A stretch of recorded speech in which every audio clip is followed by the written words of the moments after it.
त्याच्यानंतर ज्ञानी अज्ञानाचे लक्षणं सांगितले आणि आता 5व्या अध्यायामध्ये परमेश्वर काय करतात हे झालं. मायेनं युग रचना केली, तिनं सगळ्या देव त्याला देऊन टाकले, वाटून टाकले युग.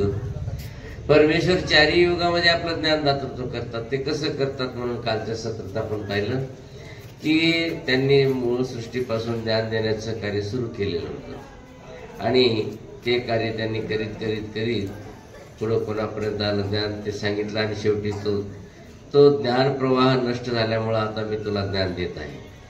तेव्हा अर्जुनाने आक्षेप घेतला किंवा तुमचा जन्म अलीकडे मी कसं समजून म्हणून त्याची समजूत घातली आणि तो विषय संपला. आता या 4थ्या अध्यायातला दुसरा विषय आहे की ज्ञानी लोक कसं आचरतात, कसे वागतात. हे आहे 5 श्लोकाचा. यस्य सर्वे समारंभा कामसंकल्पवर्जितः ज्ञानाग्नि दग्ध कर्माणं तमाहु पंडितं बुधा. यस्य सर्वे समारंभा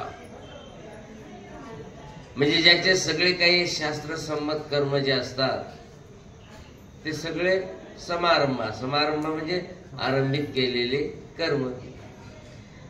जे शास्त्राला अनुकूल कर्म असतात ते ज्याचे काम संकल्प वर्जित म्हणजे कामना किंवा संकल्प रहित असतात. संकल्प रहित कसे, माझं एवढं काम झालं पाहिजे मग मी असं करन तसं करन, हे जे संकल्प आहेत हे बी नाही, तर निष्काम करतो ना तो. म्हणून ज्याचे कर्म सगळे कामना संकल्प रहित असतात, समारंभ म्हणजे कर्म. आणि तसंच ज्ञानाग्नीच्या द्वारे ज्याने आपले सगळे कर्म नासून घेतलेले आहेत, इतर कर्म पापरूपी, ते ज्ञानाग्नीने त्याने काय केले, नष्ट करून टाकलेले आहेत. तम बुधा पंडितम आहू, त्याला महापुरुष, त्या महापुरुषाला ज्ञानी लोक पंडित असं म्हणतात. तम बुधा पंडितम आहू, त्या महापुरुषाला हे लोक काय म्हणतात, पंडित असं म्हणतात. म्हणजे पंडिताचा आचार असा असतो की त्याने आपले ज्ञानाने सगळे कर्म नासलेले असतात आणि जे काही कर्म करतो ते काम संकल्प रहित असतात.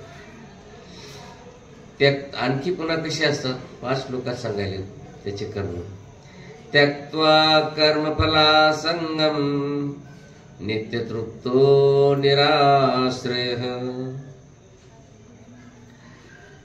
कर्मण्येवि प्रवृत्तोऽपि नैव किंचित् करोति सः. कर्मफलासंगम त्यक्त्वा,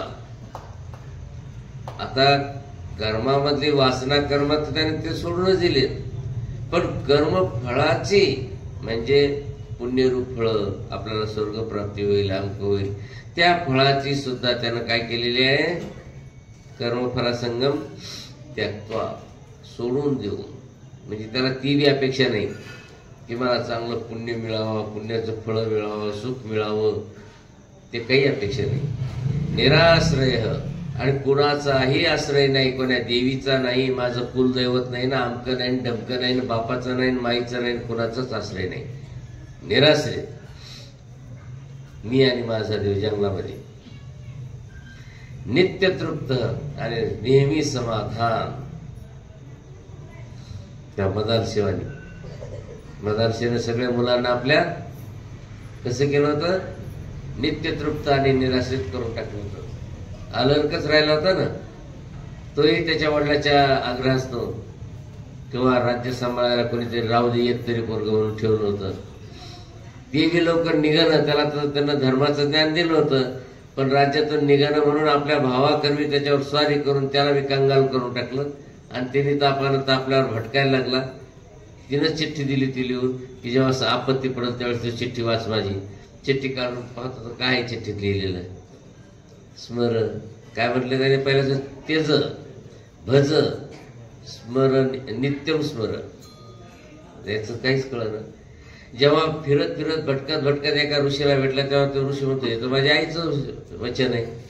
आणि मग तो खुश झाला, माझा भाऊ भेटला. आणि काहीच नाही म्हणे, संसाराचा त्याग कर, परमेश्वराचं भजन कर आणि नेहमी स्मरण कर. मग तो तिचा दत्तात्रय प्रभूला अनुसरला. आणि तसा हा निराश्रित नित्यतृप्त स कर्मणी अभिप्रवृत्त अपि, तो कर्मामध्ये प्रवृत्त असून देखील, म्हणजे कसं खाणं पिणं झोपणं हे तर कर्मात तो प्रवृत्तच आहे, तो असून देखील न एव किंचित करोती, तो काहीच करीत नाही. म्हणजे त्यांनी जे करायला आहे हे न केल्यात गंती आहे, त्याचं त्याला कुठलंच लिंपण लागणार नाही, दोष लागणार नाही, काहीच नाही. आणखी पुन्हा त्या ज्ञानीचा आचार कसा असतो सांगतात. निराशीरियत चित्तात्मा त्यक्त सर्व परिग्रह शारीरम केवलम कर्म कुर्वन्नाप्नोति किल्बिषम. यत चित्तात्मा, ज्यानं मनाला चित्ताला जिंकलेलं आहे. त्यक्त सर्व परिग्रह, आणि सगळ्या प्रकारच्या आलंबनाचा त्याग केलेला आहे, जे की आमचे स्वामी सांगतात निरालंबी. मागच्या 2 श्लोकात विकार विकल्प शून्य सांगितलं, आणि या श्लोकात निरालंबी. सगळी अस्थिपरीच गीतेत यायली आणि म्हणतात गीताला सोपी आचरायला. कसं त्यक्त सर्व परिग्रह, परिग्रह म्हणजे संग्रह, लोकाचा, जडाचा, चेतनाचा, घराचा, दाराचा, शेतीचा, संपत्तीचा सगळा संग्रह, हा सगळा त्यक्त टाकून दिला, म्हणजे निरालंबी झालेला आहे. निराशी, कुठलीच आशा राहिलेली नाही, जगण्याची बी आशा राहिलेली नाही आणि मरण्याची बी आशा नाही, जे जसं होईल तसं होईल. केवलम शारीरम कर्म कुर्वन, केवळ शारीर कर्म म्हणजे झोपणं, उठणं आणि त्या परमेश्वराचं ध्यान करत करतच जे आपले अष्ट स्वभाव आहेत ते नावाला करणं. असं करीत असताना किल्बिषम नाप्नोति, त्याला कुठलंच पाप लागत नाही.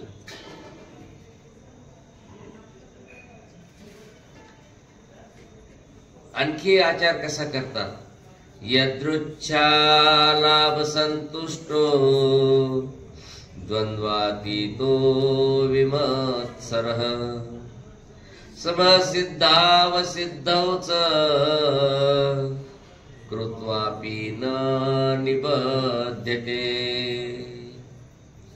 आणि यदृच्छा लाभ संतुष्टो, सहजगत्या जे काही मिळल त्याच्यावर समाधान, कारण चरितार्थासाठी जे मिळल त्याच्यावर समाधान. विमत्सरः, समाधान कशामुळं, कारण आग्यानं पिछा, मागं पुढं काहीच नाही राहिलेलं. मग आता पोटापुरतं मिळालं बस झालं, नाही तर झोळी आहेच. विमत्सर आणि मत्सर रहित.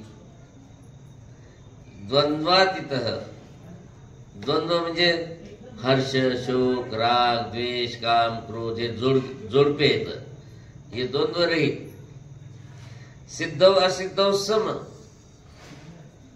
सिद्धता हो की न हो सारखंच. कृत्वापि न निबद्धते, त्यानं कर्म करून सुद्धा तो कुठल्याही बंधनात अडकत नाही. का अडकत नाही, कारण कुठली स्पृहा नाही आणि कुठली ममता नाही, सगळं निरपेक्ष आणि परमेश्वराचं स्मरण करीत करीत, म्हणून त्याला त्या कुठलंही बंधन लागत नाही.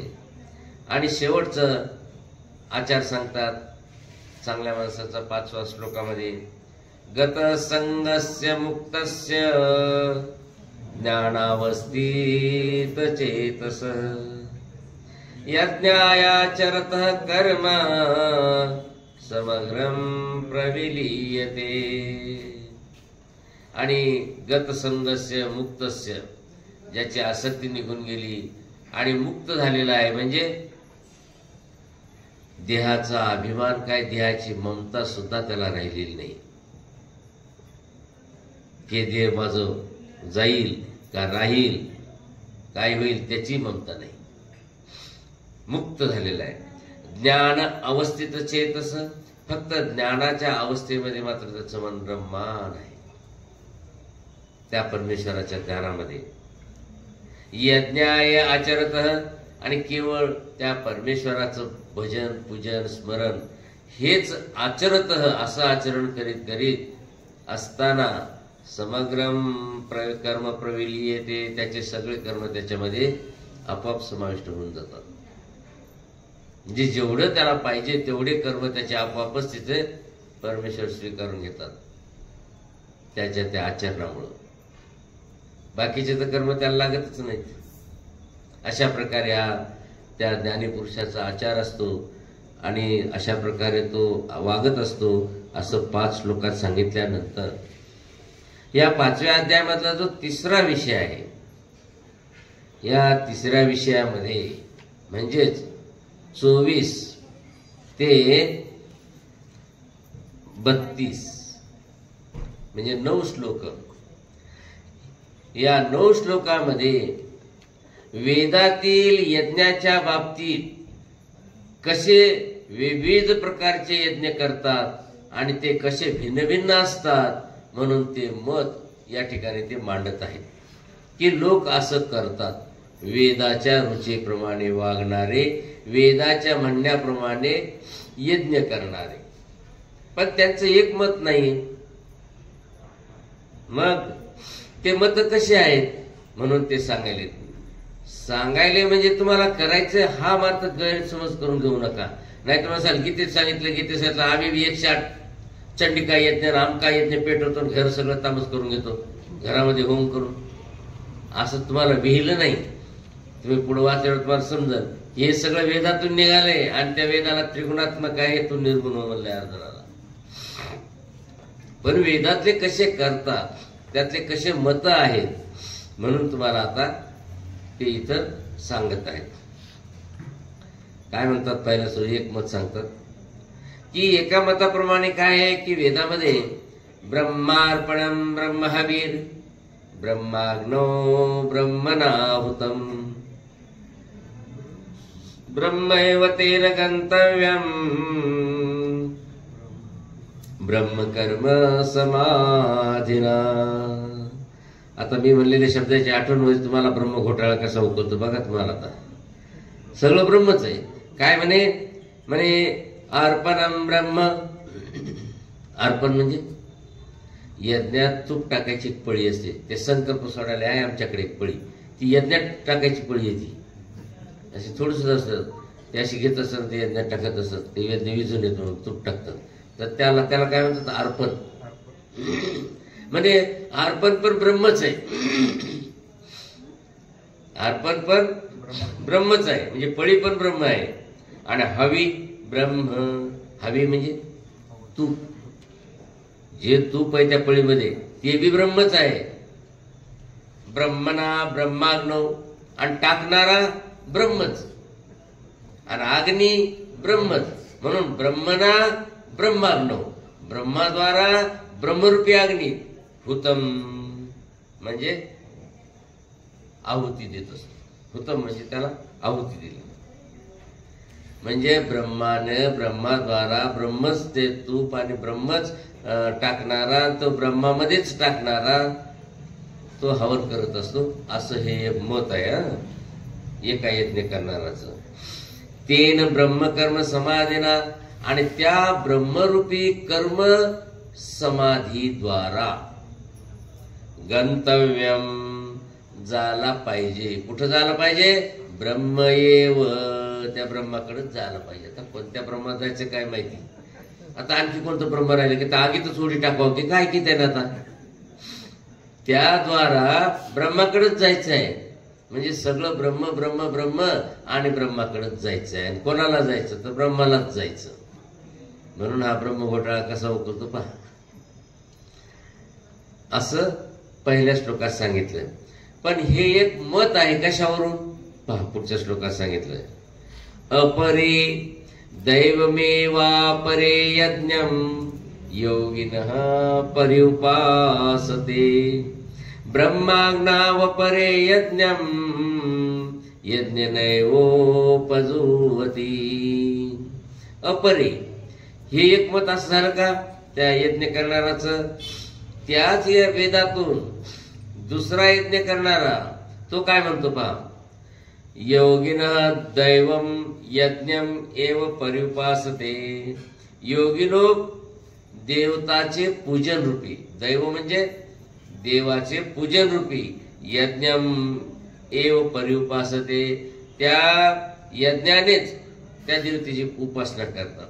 म्हणजे होम हवन करणं हेच त्यांचं देवतेचं पूजन करणं।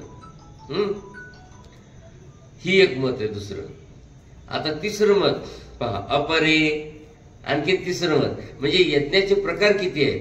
पहिला प्रकार, दुसरा प्रकार आणि आता तिसरा प्रकार म्हणजे ब्रह्माग्नो यज्ञेन एव यज्ञम उपजुवती।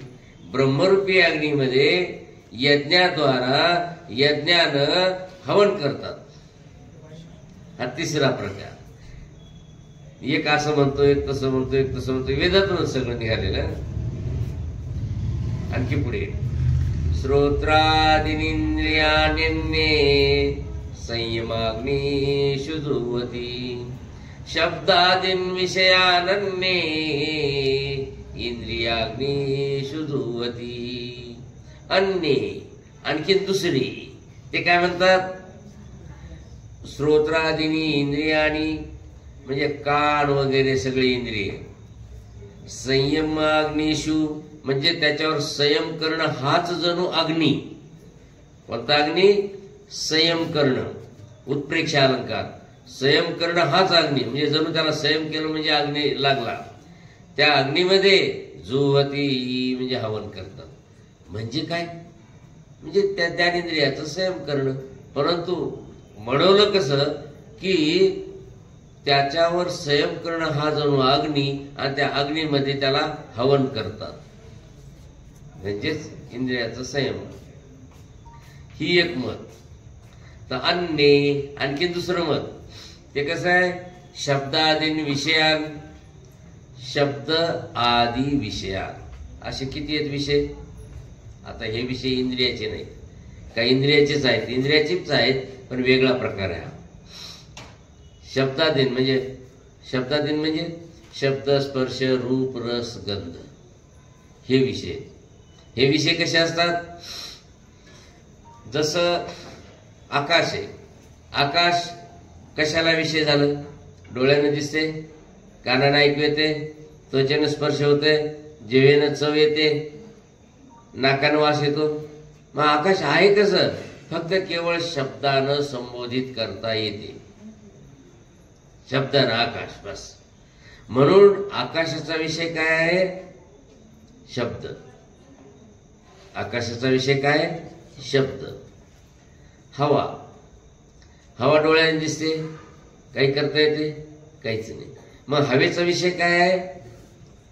शब्द पण आहे आणि स्पर्श पण आहे, दोन आहेत। म्हणजे आकाशाला एक आणि हवेला दोन। तिसरं शब्द स्पर्श झालं। आता तिसरं आहे अग्नी। अग्नीला किती आहेत? शब्द आहे, स्पर्श आहे आणि रूप पण आहे, म्हणजे तीन विषय आहेत। पहा कसे वाढत चालले। म्हणजे आकाश, वायू आणि अग्नी झाले, आणि चौथा आता जल, त्याला शब्द, स्पर्श, रूप, रस, चार आहेत, त्याला रस आला चौथं। आणि सगळ्यात शेवटचा विषय आहे पृथ्वी। पृथ्वीला शब्द आहे, स्पर्श आहे, रूप आहे, रस आहे आणि गंध, म्हणजे हे विषय आहेत। मग आता तुम्हाला पुढे समोर इथं नुसतं मोग म्हणले शब्द आदी, त्याच्या लवकर उकलत नाही माणसाला। तर अन्य म्हणजे इतर, शब्दादीन विषयान म्हणजे शब्द, स्पर्श, रूप, रस, गंध या विषयांना इंद्रियाग्निषु जुह्वति, इंद्रिय रूपी अग्नीमध्ये हवन करतात। म्हणजे या इंद्रियानं त्याची ओळख होते। तोंडानं काय शब्द, यानं त्वचेनं काय स्पर्श, नाही का, डोळ्यानं काय रूप, जिभेनं काय रस नाही का, आणि गंध म्हणजे नाकानं असं. म्हणून त्यानं त्याचा वास घ्यावा, म्हणजेच त्याला इंद्रिय रूपी अग्नीमध्ये हवन केल्यासारखं होतंय. म्हणजे थोडक्यात यज्ञ सगळ्याला यज्ञ यज्ञ म्हणून आणि ब्रह्म ब्रह्म म्हणून इतकं काही त्यांनी गुरफटलंय की तुम्ही हा यज्ञ करा, तो यज्ञ करा, तो यज्ञ करा. आणि हे सगळे मत आहेत, कोणी असं म्हणतंय, कोणी तसं म्हणतंय. सर्वाणी इंद्रिय कर्माणी प्राणकर्माणि चापरे आत्मसंयम योगाग्नो जुहती ज्ञानदीपिते. अपरे आणखी काही दुसरे लोक ते काय म्हणतात, सर्वाणी इंद्रिय कर्माणी, सगळेच इंद्रियाचे कर्म, म्हणजे ज्ञानेंद्रिय असो की कर्मेंद्रिय असो, सगळेच इंद्रियाचे कर्म, प्राणकर्माणी आणि प्राणरूपी संपूर्ण क्रिया प्राणाच्या श्वासोश्वासाच्या, ज्ञानदीपिते आणि ज्ञानाने प्रकाशित झालेल्या, आत्मसंयम योगाग्नो जुहती, त्याच्यावर आत्मसंयम करून त्या योगरूपी अग्नीमध्ये हवन करणं. म्हणजे थोडक्यात संयम करणं हाच जणू अग्नी, आणि त्याच्यात ते इंद्रियाचं सगळं कर्म हवन करतात. ही एक मत. अशा प्रकारे या वेदातले एवढे यज्ञाचे प्रकार सांगितले, म्हणजे जवळजवळ एकेका श्लोकात 2-2, 3-3 प्रकार सांगितले. आणि मग आता या सगळ्या यज्ञामध्ये कोणता यज्ञ श्रेष्ठ समजावा, म्हणून तेही एक मत सांगून टाकतात. द्रव्य यज्ञास्तपो यज्ञ योग यज्ञास्तथा परे स्वाध्याय ज्ञान यज्ञाश्च यतय संशित व्रतः अपरे. दुसरे काय म्हणतात की द्रव्य यज्ञ, की ते द्रव्यासंबंधी यज्ञ करणारे, नुसतं द्रव्यच वाटायचं, दक्षिणा द्यायचे. जसं राजे लोक काय करायचे, सोनं सुवर्ण दान करायचे ब्राह्मणाला असं. किंवा तपोयज्ञ, अनेकाला तपश्चर्याला बसवायचं. तथा योग यज्ञ, योग यज्ञ, योगासनं करायला लावायचे, तो एक यज्ञच. जसे रामदेव बाबा नाही का, हे योग यज्ञच करायचे नुसतेच. अरे बाबा, किती जरी हातपाय हालून तुम्ही जर ते शरीराला धष्टपुष्ट करतो म्हणलं ना, तर 90 वर्षाच्या म्हाताऱ्याने जर ते कान उचलून कानाला लावतो म्हणलं ना पाय, तर त्याचे 2 हाडं उडून गडी करून घ्यावं लागेल. भलत्याला भलतं नाही जमत. ज्या वयात जे व्हायचं ते होत असते. सगळ्यांनीच करतो म्हणलं तर जमते का मग. तर योग यज्ञ म्हणजे योगरूपी यज्ञ करणारे, आणि संशित व्रत म्हणजे अहिंसा इत्यादी कडक वृत्त करणारे. यतय म्हणजे साधू लोक किंवा प्रयत्नशील लोक. स्वाध्याय ज्ञान यज्ञ, ते आपले स्वाध्याय रूपी ज्ञान यज्ञ करणारे असतात.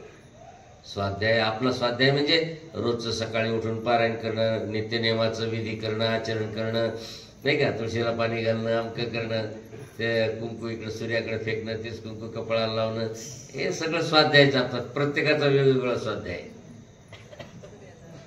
हा, ते काही वेगवेगळे प्रकार असतात. कोणी अर्घ्य देतं, कोणी काही देतं. तर स्वाध्याय ज्ञान यज्ञ असे काही ज्ञान यज्ञ करणारे असतात. म्हणजे सगळे प्रकार सांगायचे, इतके लोक यज्ञ करणारे आहेत. आता आणखी पुन्हा आणखी यज्ञ येतं. म्हणे अपाने जुहती प्राणम प्राणे पानं तथा परे प्राणापान गतिरुद्ध्वा प्राणायाम परायणः अपरे नियताहाराः प्राणन् प्राणेषु जुह्वति सर्वेप्येते यज्ञविदो यज्ञक्षपित कल्मषः. आणखी कोणते प्रकार पहा. म्हणे अपरे म्हणजे दुसरे लोक आणखी काय करतात. अपाने प्राणम जुहती, अपान वायूमध्ये प्राणवायू हवन करणं. म्हणजे अपान वायू म्हणजे सोडलेला वारा, प्राणवायू म्हणजे घेणारा वारा. म्हणजे नाकातून जे आपण असं घेतो आणि पुन्हा सोडतो. सोडणं म्हणजे अपान, घेणं म्हणजे प्राण. तर अपान वायूमध्ये अपान वायूमध्ये प्राणवायू हवन करणं म्हणजे ते घेणं आणि देणं असं स्मूथ करून हळूच घेणं देणं स्थिर करणं. म्हणजे थोडक्यामध्ये आता त्याची ज्योत मालवायच्या मार्गाला चालणं. जिवंत समाधी तो श्वास हळूहळू जाता येता जाता इतका स्मूथ करायचा की दम्मानं घ्यायचा आणि हळूच सोडायचा. म्हणजे त्यानं काय होतं, प्राणवायू अपानवायू सोडल्या चालला. तथा प्राणे अपान आणि तसंच प्राणवायूमध्ये अपानवायू, अपानवायूमध्ये प्राणवायू, प्राणवायूमध्ये अपानवायू हे दोन्ही एकात एक मिसळून टाकायचे. म्हणजे एवढं स्थिर प्राणवायू अपानवायू ठेवायचं. असे काही करणारे आहेत. आणखीन हे कोण आहेत, हे प्राणायाम परायण. हे प्राणायामामध्ये परायण आहेत. प्राणापान गती रुध्वा आणि प्राण आणि अपान ही गती रोखून, प्राण आणि अपान या वायूची गती रोखून प्राणान प्राणेषु जुह्वति, प्राण प्राणामध्येच हवन करतात. आणि एते सर्वे अपि यज्ञक्षपित कल्मषः आणि सर्वच साधक यज्ञक्षपित कल्मषः यज्ञाच्या द्वारे आपला पापाचा नाश करून घेणारे आहेत. म्हणजे असा यज्ञ केल्याने त्यांचं म्हणणं येतंय की पापाचा नाश होतो. कसा? श्वासावर नियंत्रण. यज्ञविदः असे हे यज्ञ जाणणारे असतात.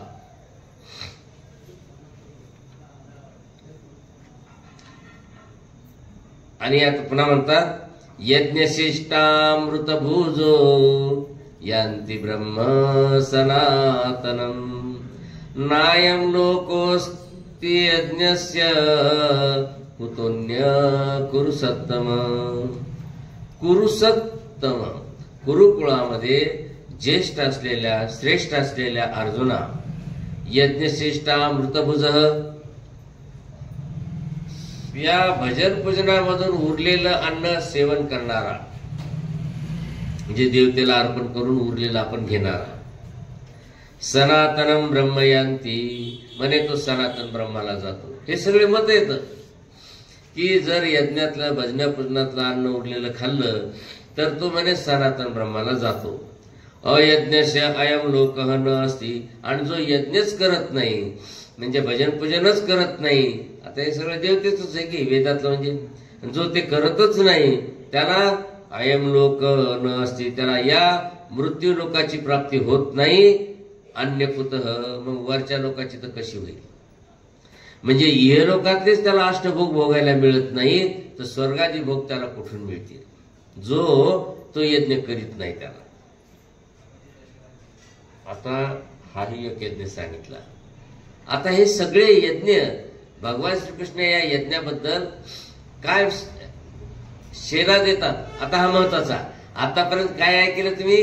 फक्त असे मत आहेत आणि असे करणारे लोक आहेत. पहा, गीतेत सांगितलं म्हणून ओरडणारे वेगळेच असतात, पण प्रत्यक्षात गीतेत सांगितल्यानंतर त्याचा उत्तरार्थ काय म्हणाले तर श्रीकृष्णाचा लक्षात घ्या. एवं बहुविधा यज्ञ वितता ब्रह्मणो मुखे कर्मजान विदितान सर्वान् एवं ज्ञात्वा विमोक्षसे. एवं बहुविधा यज्ञ असे पहिल्यापासून जे काय म्हणले ब्रह्मार्पणम ब्रह्मावे त्या श्लोकापासून सांगितलेले एवं बहुविधा यज्ञ असे अनेक प्रकारचे यज्ञ ब्रह्मण मुखे वितता त्या वेदातून निघालेले आहेत. ब्रह्मण मुखे म्हणजे वेदातून, ब्रह्म म्हणजे वेद, ब्रह्मण मुखे म्हणजे त्या वेदातून निघालेले आहेत. म्हणजे हे सगळे वेदामध्ये सांगितलेले आहेत यज्ञ. असा होम करा, तसा होम करा, चंडिका यज्ञ करा, शतकुंडी करा, 108 करा, आमकट करा, हे सगळे यज्ञ वेदातून निघालेले आहेत. तान सर्वान कर्मजान विधी आणि हे सगळं तू कर्मजान म्हणजे कर्मकांडातून निर्माण झालेलं आहे असं तू समज, ज्ञानकांडातून नाही. वेदामध्ये कांड आहेत, ज्ञानकांड, कर्मकांड, ब्रह्मकांड असे कांड आहेत म्हणजे विभाग. तर हे सगळे तू कर्मजान विधी हे कर्मकांडातून निघालेले असं तू समज. एवं ज्ञात्वा हे जेव्हा तुला कळल त्यावेळेस विमोक्षसे, त्या यज्ञाच्या भानगडीतून तू मुक्त होशील. नाहीतर जर तुला कळालं नाही तर त्या यज्ञामध्येच गुरफटत बसेल. ब्रह्म ब्रह्म ब्रह्म ब्रह्म ब्रह्म. ते ब्रह्म ब्रह्म घोटाळ्यातून कधी बाहेर पडणार नाहीस, कर्म घोटाळ्यातून कधी बाहेर पडणार नाही. म्हणून हे असं आहे, हे वेदातले आहे. आणि त्रैगुण्य विषय वेदा निस्त्रैगुण्य भव अर्जुन. अर्जुना वेद हे त्रिगुणात्मक आहे, तू निर्गुण हो. हे जेव्हा तुला कळल तेव्हा तू त्या कर्मकांडाच्या त्या यज्ञाच्या भानगडीतून तू मुक्त होशील. दिला शेरामा. म्हणजे गीतेत सांगितलं काय सांगितलंय? या भानगडीतून मुक्त व्हायला सांगितलंय. कारण जोपर्यंत तुला हे कळणार नाही घोटाळा, तोपर्यंत तू त्याच्यातून मुक्त होणार नाहीस, त्याच्यातच गुरफटत बसेल. अशा प्रकारे हा विषय इथं संपला. कोणता? यज्ञातल्या, आपल्या वेदातल्या यज्ञाचा. वेगवेगळ्या प्रकारचे यज्ञ, वेगवेगळ्या प्रकारचे त्यांचे मत, आणि या मतामधून त्याला कधीही बाहेर सुटका निघता येत नाही. आणि ज्याला हे कळालं की हे सगळं वेदातून निघालेलं आहे, त्यावेळेस तो त्याच्यातून मुक्त होईल. का? तर अगोदर सांगितलं दुसऱ्या अध्यायामध्ये, अर्जुना त्रैगुण्य विषया वेदा, वेद हे त्रिगुणात्मक आहे, तू निर्गुण हो. आणि आता शेवटचा विषय, याच्यामध्ये ज्ञानाचं महत्व सांगितलं. कारण ज्ञान कर्मसन्यास. कोणता कर्मसन्यास? या होम हवनाचा याचा संन्यास. आणि मग हे ज्ञान झाल्यानंतर मग आता ज्ञानाचं महत्व सांगायला. श्रेयान द्रव्य, हे 9 श्लोक, म्हणजे 9 आहेत ना? किती येतं शेवट त्याचा? 9 आहेत. 9 श्लोक आहेत. श्रेयान द्रव्यमयाद्यज्ञात् ज्ञान यज्ञ परन्तप सर्वं कर्माखिलं पार्थ ज्ञानी परिसमाप्यते. परंतप, शत्रूला ताप देणाऱ्या अर्जुना, पार्थ म्हणजे अर्जुना, द्रव्यमयात यज्ञात, म्हणजे द्रव्यमय यज्ञापेक्षा, जसा राजा द्रव्य दान करतो, ब्राह्मणाला गायी दान करतो, ब्राह्मणाला स्त्रिया दान करतो. पहा, स्त्रिया पण दान करतो राजा. कसं काय करतो? अंतःपुर म्हणून एक संस्कृत काव्यामध्ये अंतःपुर या शब्दाचा वापर करतात. अंतःपुर म्हणजे राजाला रिकाम्या वेळेत उपभोगण्यासाठी असणाऱ्या ज्या स्त्रिया असतात त्याला अंतःपुर असं म्हणतात. तिथं पुरुषाला प्रवेश नसतो. तिथं पुरुषाला प्रवेश नसतो. आणि रामायणामध्ये रामाला सुद्धा अंतःपुर होतं. संस्कृत रामायणात स्पष्ट सांगितलेलं अंतःपुर होतं. त्याला अंतःपुर म्हणतात. लग्नाची एकच होती पण अंतःपुर होतं. मग हे राजे लोक काय करतात? अंतःपुरात लय स्त्रिया झाल्या समजा, खूपच, कोणी येतो की राजाला आपली कन्यादान खूप देतात, मग ते खूप होतात. मग तो काय करतो? ब्राह्मणाला दान करत असतो, कन्यादान, गायी, स्त्रिया, असं तो दान करत असतो. तुम्हाला आठवत असं सारंग पंडित म्हणले होते, जी म्हणे ब्राह्मणाला म्हणे स्त्रिया दान करायलेत, गोदान करायलेत, आणि मला जोर आला, मी काय करू म्हणले होते ना. त्यावेळेस त्याला ती दुसरी पत्नी मिळालेली होती. पहिली पत्नी त्याची वेगळीच होती. तर असं हे राजे लोक स्त्रिया दान करत असतात. तर त्याला अंतःपुर असं म्हणतात संस्कृत साहित्यामध्ये. आणि प्रत्येक राजाला अंतःपुर असतेच. तर द्रव्यमयात यज्ञात ज्ञान यज्ञ श्रेयान. तर हे जे द्रव्यमय यज्ञ आहे हे वाटायचं ते वाटायचं, याच्यापेक्षा ज्ञान यज्ञ श्रेष्ठ. म्हणजे जसं आपण पारायण लावतो किंवा घरी पारायण करतो, किंवा महिन्यातून एक वेळ आपल्या घरी स्वतःच्या घरी आणून साधूला आपण पारायण करायला लावतो 1 दिवस तरी, तेवढंच आपलं घराचं पावित्र्य होतंय. अशी काही पद्धत आहे. इकडे काही नाहीये, पण आमच्याकडे नांदेडमध्ये आहे की जे नोकरीवाले आहेत त्यांना देवधर्म करायला वेळ मिळत नाही. मग ते काय करतात? पगार महिन्याला येतो, बरोबर ते लावून धरलेलं असतं, बुवाजी तुम्ही यायचं 1 तारखेला पारायण करून जायचं. त्या दिवशी ते त्याचं मानधन देऊन टाकतात, त्यांचा पगार येतो ते देऊन टाकतात. म्हणजे घर जे आपलं महिनाभर जे काही दूषित होतं त्याने पारायण केल्यानंतर ते पवित्र करून घेतात. अशी एक पद्धती आहे. आपल्यात बी आहे ती पद्धती. तर द्रव्यमय यज्ञापेक्षा, नुसतं द्रव्य दक्षिणा वाटण्यापेक्षा ज्ञान यज्ञ श्रेष्ठ आहे. म्हणजे धर्माचं, धार्मिक ग्रंथाचं पारायण करणं, आवर्तन करणं, चिंतन करणं, मनन करणं. आणि अखिलम सर्वं ज्ञाने परिसमाप्यते, आणि सगळे काही कर्म, अखिलम सर्व कर्म ते ज्ञाने परिसमाप्यते, ज्ञानामध्ये संपून जातात सगळे कर्म. म्हणजे एवढं ज्ञान श्रेष्ठ आहे. ज्ञानाचं महत्व सांगायला ना आता. मात्र कोणतं ज्ञान आहे? ईश्वरीय ज्ञान. नाहीतर असाल बाबा आम्हाला सायन्सचं ज्ञान आहे म्हणून. अहो हे भौतिक ज्ञानाला काय अर्थ? इथं मोठमोठाले शास्त्राचं ज्ञान ते सुद्धा याच्यात काहीच नाही. फक्त परमेश्वराचं ज्ञान, त्याला ज्ञान, त्या ज्ञानाचं महत्व आहे. परंतु हे परमेश्वरीय ज्ञान कसं स्वीकारायचं आपण, त्याला बी काही नियम आहे. जसं बाबा आम्ही सूत्रपाठात पाहिले नाम, आणि आमच्या पोरला उपदेश नाही, पण ती पोरगी ते बरोबर ते नाम पाठ करते, स्मरण करायला लागले रोज. याला काय म्हणावं? हे अविधीपूर्वक झालं, हे अविधीपूर्वक झालं. म्हणून काय म्हणले? तद्विद्ये प्रणिपातेन परिप्रश्नेन सेवया उपदेक्षन्ति ते ज्ञानम् ज्ञानिनस्तत्त्वदर्शिनः. तत्विद्ये प्रणिपातेन, ते ज्ञान तू साष्टांग दंडवत घालून जाण. प्रणिपात, प्रणिपात म्हणजे साष्टांग दंडवत घालून. साष्टांग म्हणजे यात सहबहुरी समास. आष्टेन सह यथासात तथा. अष्टांग, 8 अंग कोणते? आम्ही अष्टांग पूजा करतो. कसे करतो अष्टांग पूजा? दोन्ही पायावर 2, म्हणजे एकच अंग झालं पायाचं. दोन्ही गुडघ्यावर 2, दुसरं अंग झालं. त्याच्यानंतर दोन्ही हातावर 2, तिसरं अंग.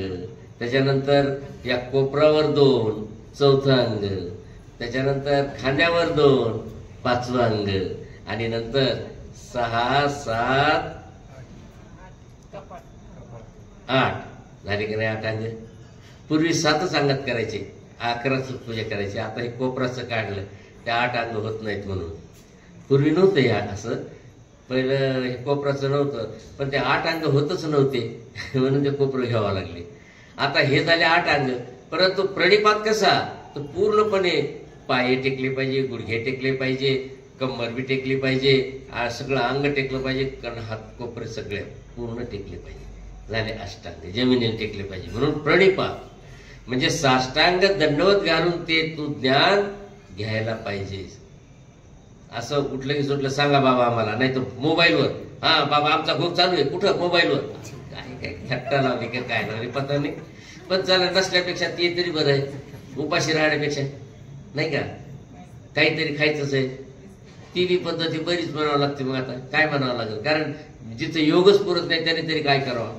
मग ते खुर्चीत बसल्या बसल्या पाय हल्लीच का होईना, सांगा बाबा फोनवर चालू केलंय, काय ड्युटीवर चालूच आहे, ड्युटी चालून भोकं चालू, सगळंच चालू नाही का? परंतु वास्तविक विधीपूर्वक गुरु समोर पाहिजे, शिष्य समोर पाहिजे, दोघांची दृष्टीला दृष्टी मिळली पाहिजे, आणि त्याच्यातून ती शक्ती, ज्ञान शक्ती त्याच्यात प्रसवत असते, आणि मग ते बीजरूप ज्ञान होत असतंय. बाकी पुस्तकं वाचून मिळवलेलं ज्ञान, फोनवर मिळवलेलं ज्ञान हे बीजरूप नसतं. म्हणजे त्याला मग कोणीतरी निमित्त होऊन पुढे एखादा गुरु मिळेल, त्याच्याकडून त्याला होईल तो भाग वेगळा, पण बहुतेक ते बीजरूप होईल न होईल ती साशंकता. म्हणून प्रत्यक्षात पाहिजे. पण असो तर विद्धी प्रणिपातेन. आणखीन नुसतं साष्टांग दंड घालूनच ते ज्ञान घे का? नाही, सेवया. त्यांची काहीतरी सेवा तरी करा, पाणी तरी आणून द्या, किंवा थकून आले असले तर चरण संवाहन करा, किंवा त्यांना जेवायला तरी वाढा, काहीतरी सेवा करा, कपडे तरी धुवून द्या. आता इथं आमच्या बऱ्याच महिला सेवा करतात. पंगत झाली की निरपेक्ष भावनेने फरशी झाडतात, पुसतात. अहो ही सेवा चांगली असते, महत्वाची असते. ती त्यांनी सांगावं ना आपण करावं असं नाही. त्यांनी न सांगता किंवा आपण विचारून घ्यावं, मी हे काम करू का? ते आपोआप सांगतात, हो बाय हे करून घ्या, हे इथं झाडायचं, आता पंगत झाली, आता झाडून घ्या. सेवया. नाहीतर मग सर खायच्या सेवयाच दिल्यात आम्हाला. काय सांगा तुला, घेणारा काही घेत असतो, मग ते चला बाबा गीतेत सांगितले सेवयाचा भात का, खायचं फक्त खायचं, सेवयाचा भात का, बाकी काही सांगितलं नाही गीतेत. सेवया म्हणजे सेवा करून ती ज्ञान मिळवा, ती तृतीय आहे तशी. आणखीन आता कसं असते, हे शब्द फार विचित्र असतात असे, आणि अर्थ तसंच होता. हा हा काय झालं बा, एकाला म्हणजे दोघं तिघ जण मित्र होते, त्याला वाटलं की आपण लय आता हुशार झालो. एक म्हणे मी संजीवनी विद्या शिकवणार, एक म्हणे मी जळालेलं देश होता एका कणावर पूर्ण जुळू शकतो. अरे तिसरा होता, तुला काय, अरे बाबा मी साधा माणूस आहे, मला काही येत नाही. बरं बरं मग असं करा म्हणे, बाबा म्हणे चला म्हणे, चालले निघा जंगलात फिरायला, गप्पा मारत मारत तो त्याची बडाय तो त्याची बडाय मारायला. तिथे एक वाघ मेलेला होता. अरे हे बघ म्हणे वाघ आलेला आहे, बघ बरं म्हणे. तो म्हणे मी याला आता एका मिनिटात जिवंत करू शकतो म्हणे, नाही जुळवू शकतो म्हणे. दुसरा म्हणला मी त्याच्यात जीव आणू शकतो. तिसरा म्हणला अरे थांबा मला आधी झाडावर सोडू द्या. मग तुम्हाला काय करायचं, हे तुझ्या पळकुट भेकड आमकड डमकं त्याला सगळ्यांनी नाव ठेवले, आणि त्यांनी एकानं मग जुळवलं, दुसऱ्याने जिवंत केलं आणि मरून गेले, खाऊन टाकलं वाघात. हो केलेला स्वतः नैशच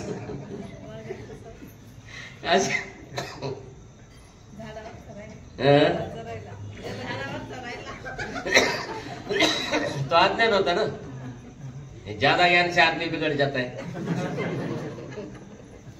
लय ज्ञान असले की असं होत असते. त्याच्या काय म्हणतात ते कोपराला हे पुरतात असं म्हणतात, ते गुडघ्याला बाशिंग येते म्हणे त्याच्या. तर मग तसं आता सेवाया म्हणल्यानंतर तुम्ही सेवाच करत बसाल, देवाने सांगितलं सेवाया वळायला बसले का त्या गव्हाच्या सेवायच्या ओळख.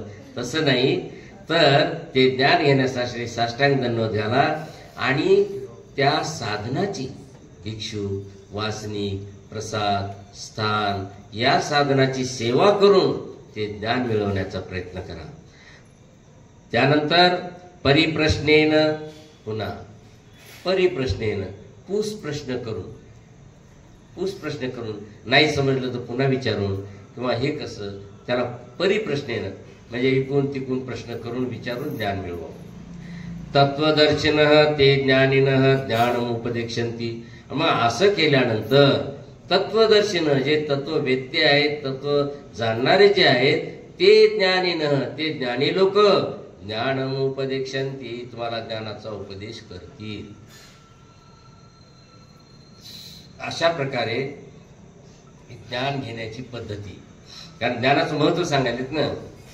पुन्हा सांगतात आणखीन, यज्ञात्वा न पुनर्मोह मेवं यास्येसि पांडव येन भूता निशेषेण द्रक्ष्यात्मन्यथो मयि.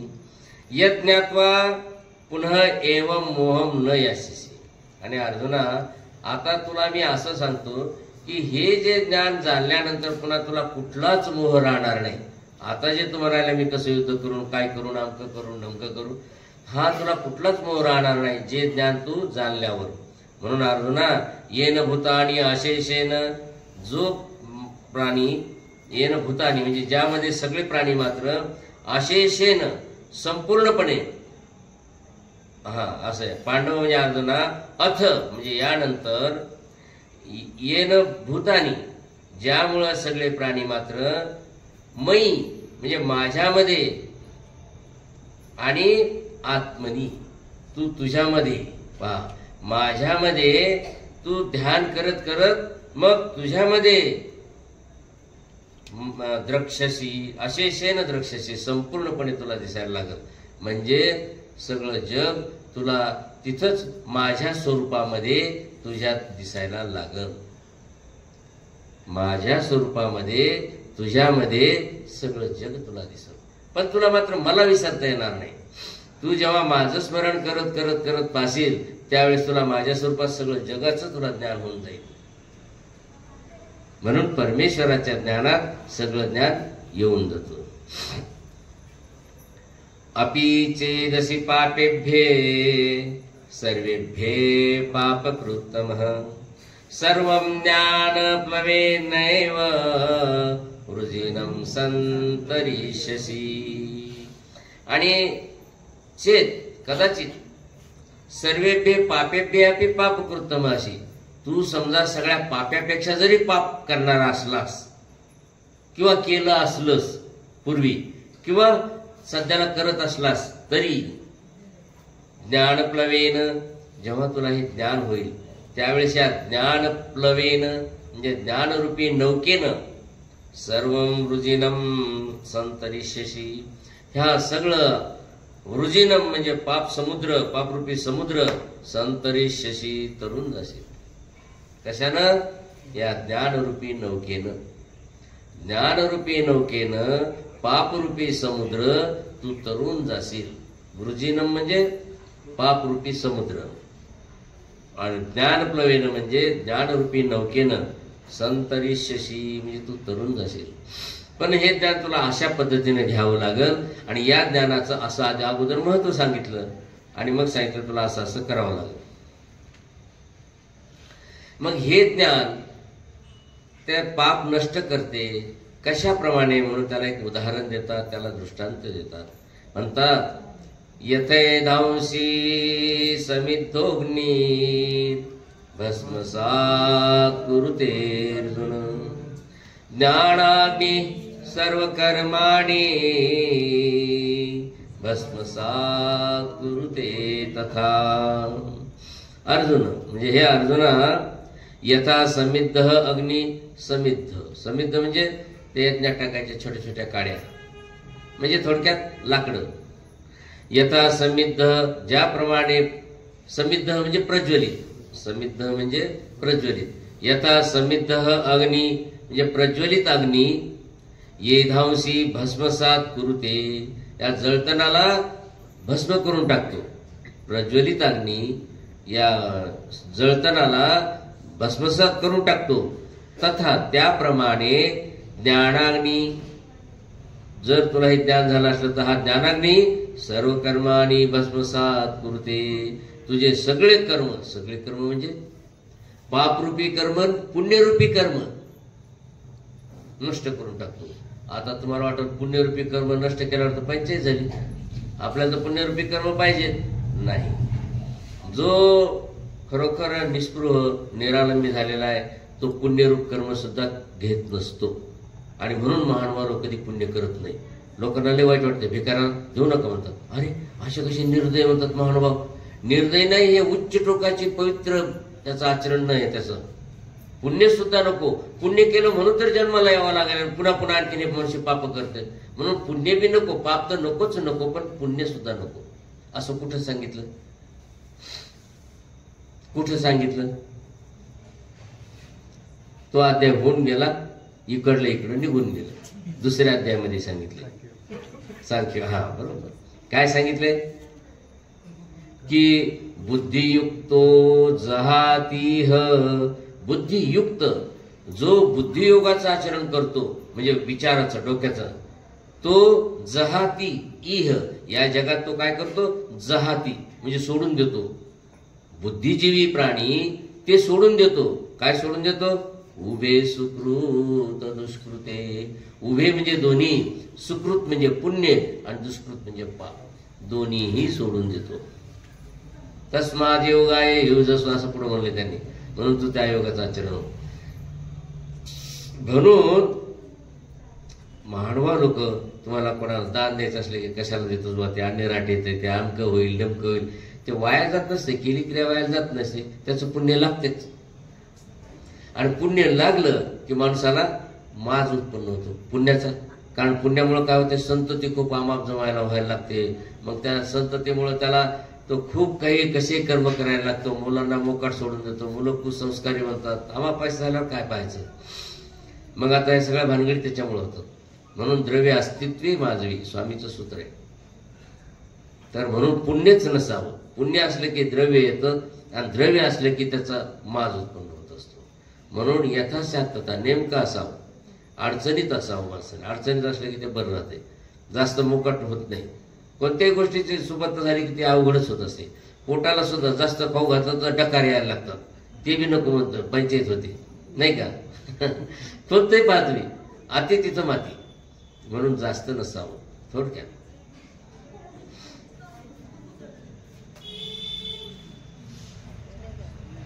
तर इह ज्ञानेन सदृशम पवित्र, आपलं ज्ञानाग्नी सर्व कर्मांनी भस्मसात कुर्ती, नाही का? सगळेच कर्म, पुण्यरूप पापरूप सगळे कर्म भस्म करून टाकतो. म्हणून त्याच्यातून तुम्हाला निष्कर्ष काय सांगतात? नहि ज्ञानेन सदृशम पवित्रमिह विद्यते तत्स्वयं योग संसिद्ध कालेनात्मनि विन्दति. इह म्हणजे या संसारात ज्ञानेन सदृशम पवित्रम, ज्ञानासारखं पवित्र असं न विद्यते, काहीच नाही. मात्र कोणतं ज्ञान? पुन्हा गोंधळात पडसाल, परमेश्वरीय ज्ञान. तत्कालीन योग संसिद्ध, आणि काही काळानंतर त्या योग संसिद्ध त्या परमेश्वराच्या ज्ञानाच्या योगानं जे अंतःकरण शुद्ध झालेले आहे त्यानं स्वयंआत्मनी विंदती, तो स्वतःला परमेश्वराला आपल्या आत्म्यामध्ये प्राप्त करून घेतो. स्वयं म्हणजे स्वतः, आत्मनी म्हणजे आपल्या अंतःकरणात त्या परमेश्वराला विंदती म्हणजे प्राप्त करून घेतो. आत्मनी विंदती आपल्यामध्ये मिळवितो. काय मिळवितो? परमेश्वर तो. पण हे मिळविण्यासाठी त्याला ज्ञान पाहिजे. आणि ज्ञान कशाने मिळतं? ते ज्ञान कशाने मिळतं आता ते सांगायले. श्रद्धा वल्लभते ज्ञानम तत्परः संयतेन्द्रिय ज्ञानम लब्ध्वा परम शांती मचिरेनाधिगच्छति. संयतेंद्रिय, अगोदर इंद्रियावर संयम पाहिजे. संयम का?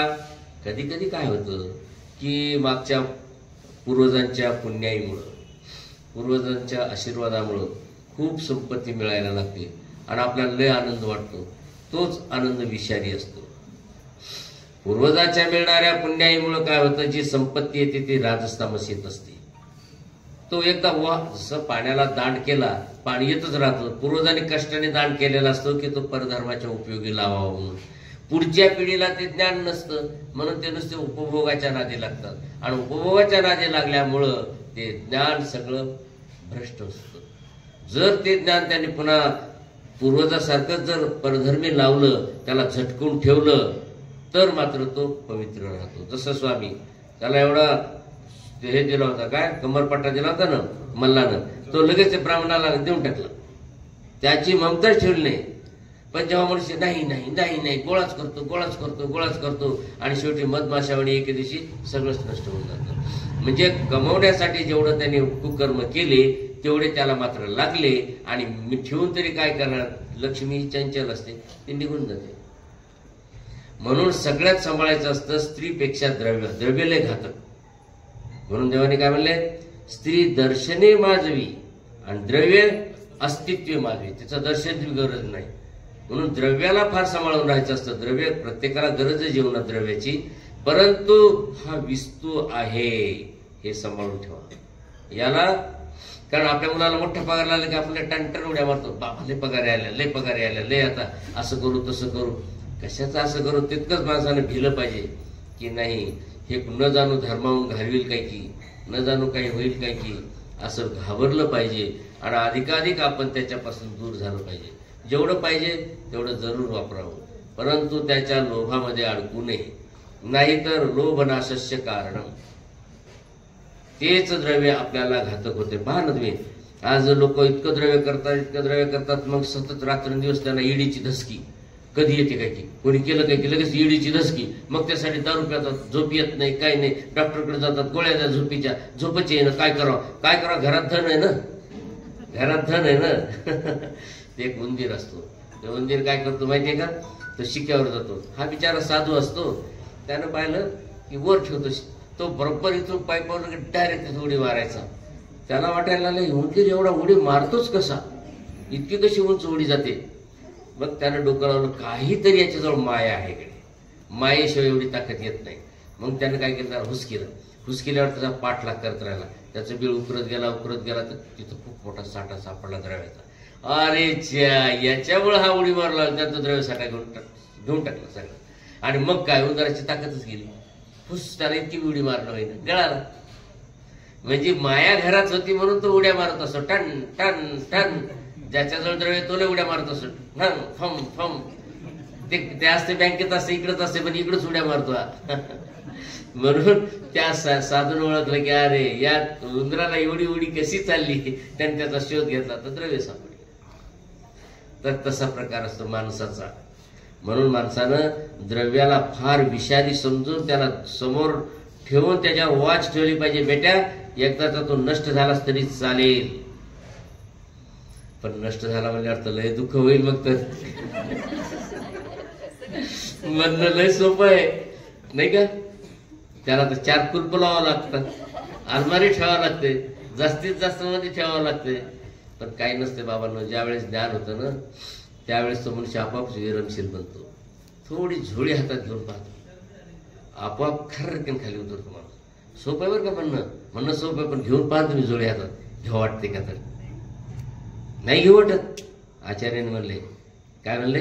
एकी भिक्षा न केल्या बहुत केले. का म्हणलं त्यांनी? हे ज्याच्यात रहस्य दडलेलं आहे की तितक्या ह्याच्यात तुम्ही जेव्हा झोळी उचलून पाहसाल, भिक्षा मागूनच बघा एकदा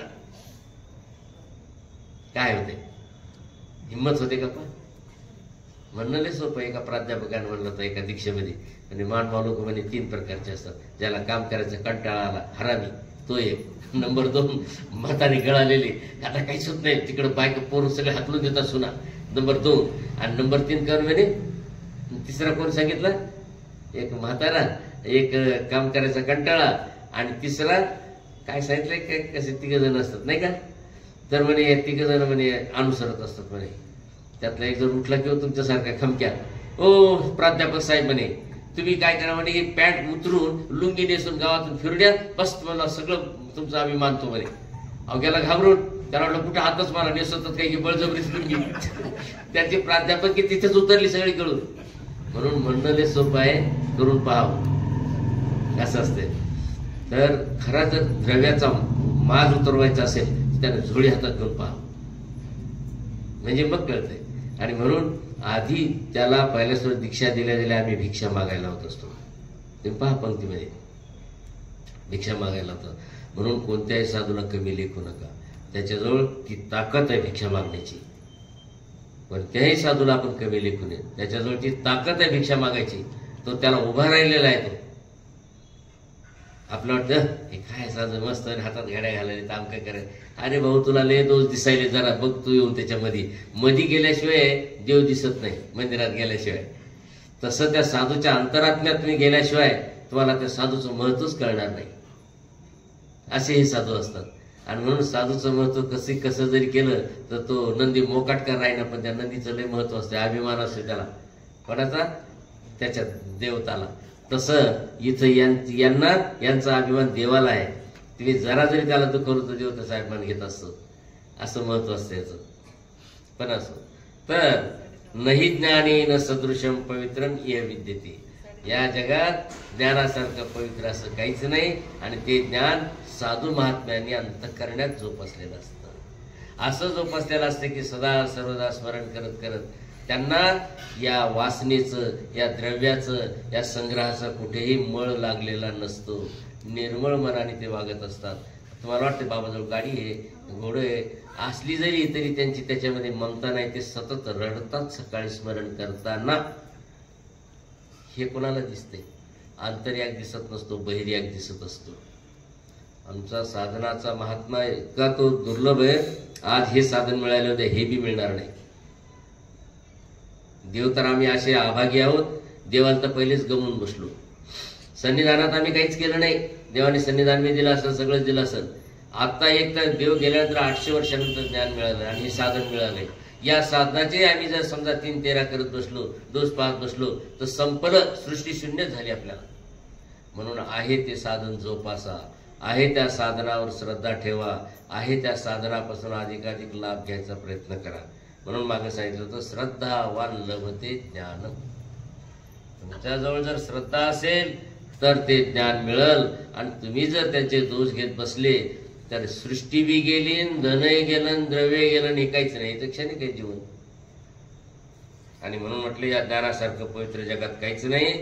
तर तत्कालीन योग संसिद्ध आपलं श्रद्धावान लभते ज्ञानम. संयतेंद्रिय म्हणजे ज्याने इंद्रियावर संयम केला त्याच्यानंतर तो श्रद्धावान ज्ञानम लभते. श्रद्धेनं त्या श्रद्धा असल्यामुळं तो श्रद्धावान पुरुष ज्ञान मिळवितो. आणि ज्ञानम लब्ध्वा अचिरेनं ज्ञान मिळाल्यानंतर लवकरच पराम शांतीम अधिगच्छती आणि परमेश्वराची ती चिर शांती तो मिळवित असतो. अज्ञश्च श्रद्धानश्च संशयात्मा विनश्यति नायं लोकोऽस्ति न परो न सुखम संशयात्मनः. आणि आता याच्यात विरुद्ध भूमिका सांगायलीत की जर समजा अज्ञान म्हणजे अज्ञान अश्रद्धान ज्याच्याजवळ श्रद्धाच नाही. तुम्ही पहा आई वडील सांगतात हे बाबाजीला दंडवत कर तो असं करतो ते मायबाप बळच मुडकं दाबतं त्याला करत तर ते श्रद्धा नसते आपण निर्माण करायची असते ना. तर अज्ञान श्रद्धाहीन संशयात्मा कोणी पाहिला देव कोणी पाहिलं खरं की खोटं साधू चांगलाच असेल कशाहून आता असा उठता बसता संशय. आणि म्हणून गीतेत काय म्हणले संशयात्मा विनश्यती. घरामध्ये सुद्धा ज्याचा पत्नीवर भरवसाच नाही उठता बसता पत्नीला पाळतो काहीच केलं कुठंच गेले संडासलाच गेले इतक्या वेळेस कसा लागला असंच कसं झालं तसंच कसं झालं. हे संशय लोक जीवनामध्ये खूप दुःखी होत असतात खूप दुःखी होतात. म्हणून माणसानं संशयी राहू नये. तर अज्ञान श्रद्धाहीन संशयात्मा विनश्यती. हो हो समजलं आम्हाला. आमचा एकच श्लोक राहिला 2 श्लोक राहिलेत गडबड करून येत एकदा याच्या संपून जातं इशारात.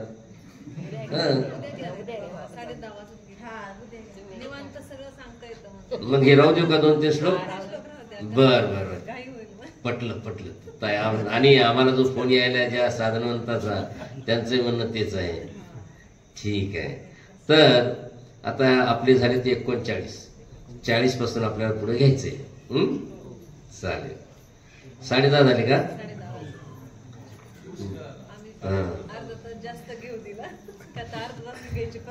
असं नाही मग आता शेवटी भरडावं लागतं ना.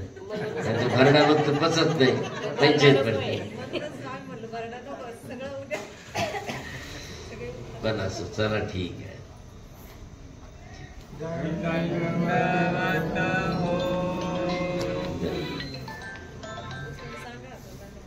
हा धन्यवाद.